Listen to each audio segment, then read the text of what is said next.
So please, please, please don't make these three rookie mistakes, right? These are the three rookie mistakes that I see sellers make all the time. They're typically led by agents that just don't have a lot of experience, and it will cost you money if you make these three rookie seller mistakes. So mistake number one, you've probably heard this before, but agents don't know how to articulate it properly. Don't overprice your home. Here's the common thinking of a seller. Well, let me price it a little bit higher based on what you said because people are going to negotiate me down anyways.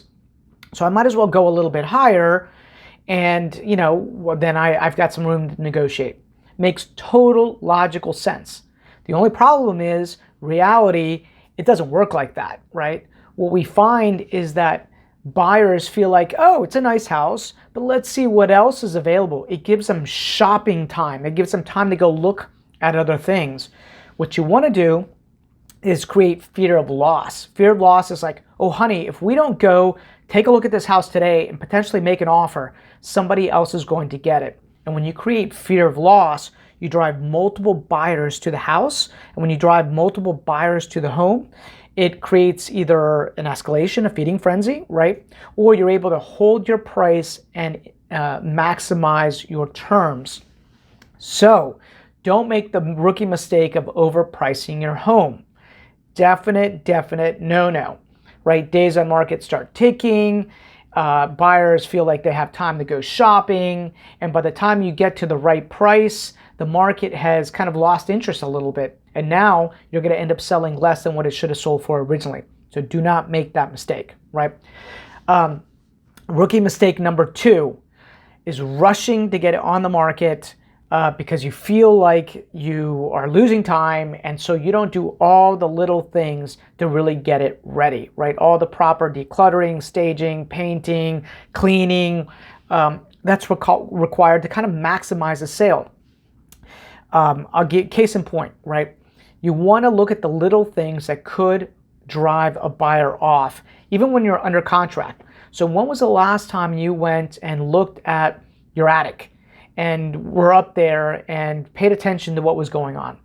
You might find that when you go into your attic, there's mouse droppings, right? Because these little critters like to get in during the wintertime. It's cold outside. There might be mouse droppings that might freak a buyer out, or there could be wires that are exposed to something that could catch fire that freak a buyer out. So minimize those things before you go on the market. We do pre-inspections of all of the listings so that we can minimize any potential problems that might come along, right? So make sure that you're doing that. Another one is the HVAC. When was the last time you went in there and actually got that HVAC serviced? It sends a subliminal message to the buyer when it's been serviced that, hey, these people have taken care of their home, right? Or you clean out that utility room that you just haven't cleaned out in a long time. You sweep it, you clean it, you paint it, you make it look clean. It sends a subliminal message to the buyer. So make sure that you do that, right? And the third rookie mistake that I see every seller make is that they're holding out for something better after the marketplace has already told you that it's potentially rejecting your price, right? So what does that mean? That means if especially in our metro market, if the property's been on the market longer than 20 days, it means that the market is rejecting the price based on a couple things. One, it's always priced in relation to its condition. So it might be rejecting the condition and the price that you're asking for based on that condition. Its location, so maybe where it sits is not an optimal place and you've got to adjust pricing based on that location. And the time of the year, you have to take the time of the year in, right? You might have looked at comps from the spring and thought that you could get that in the winter, and it potentially is not going to happen, right? You always have to price in relation to its condition, its location, and the time of the year. So you have to listen to the market is what I'm saying. The market is perfect. It will tell you what it wants you to do, and you have to have somebody guiding you and interpreting those tea leaves and telling you what to do, or you need to just know. After watching this video, You'll know. If you have 10 to 12 people come through in the first 15 days and you don't have an offer, the marketplace is saying that there's, you're close, but there's something that's turning them off, right? And one of those things is price in relation to how it looks, right? So that you may have to make a slight adjustment, or you may have to fix something.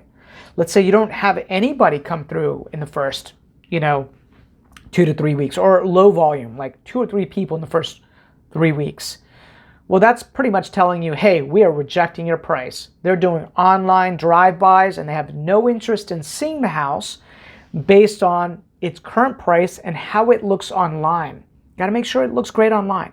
So those are the top 3 rookie seller mistakes. Don't make them. After you watch this video, I know you won't.